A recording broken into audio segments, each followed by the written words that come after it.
L'avenir de l'Université des Antilles de la Guyane suscite toujours des interrogations. Selon le comité de soutien Mancé-Caster, le ministre est revenu sur les accords et garanties qu'il avait donnés à la présidente en ce qui concerne la mutation de l'UAG en Université des Antilles. Le comité de soutien a donc tenu hier une conférence de presse afin de présenter la situation actuelle et les blocages au projet de l'Université des Antilles. Nous craignons que les promesses tenues, et au-delà de tenues, écrites par le ministère ne soient tenues. Les promesses qui ont été faites ne soient tenues. Ces promesses, quelles sont-elles? Ces promesses sont, depuis plus d'un mois, d'envoyer à la présidente Corinne Mancé-Caster les décrets et ordonnances permettant de procéder à la mutation de l'Université des Antilles Guyane, l'UAG, en UA. Ces documents ne sont pas reçus, alors qu'aujourd'hui, puisque depuis hier nous manifestons fortement, un certain nombre de communiqués de presse pleuvent, n'est-ce pas, sur les médias, et ces communiqués de presse continuent à affirmer que ces documents ont été transmis.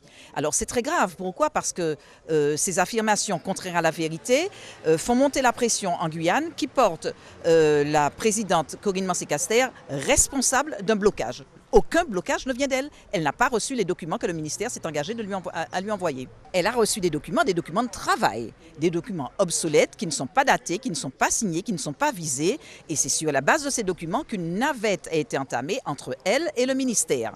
Cette navette qui aurait dû arriver à son terme lundi dernier, lundi 16, à 12 h, on lui avait promis, le ministère lui avait promis à 12 h des documents définitifs.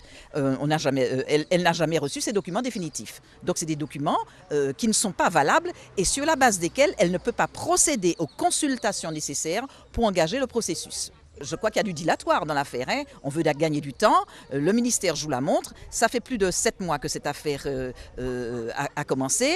Tout à l'heure, nous avons une représentante du corps enseignant qui disait que depuis le mois de mars, tout est remonté au ministère, tant au niveau des travaux, au niveau des desiderata. Il y a eu des consultations menées en interne. Tout est remonté au ministère. Le ministère a tous les éléments pour travailler. Mais je crois que le ministère ne sait pas sur quel pied danser parce que se fait le jeu d'influence, d'un certain nombre d'influences. Et nous ne comprenons pas qu'à ce jour, ce qu'il avait promis, ce sur quoi il s'était engagé, n'a pas été acté.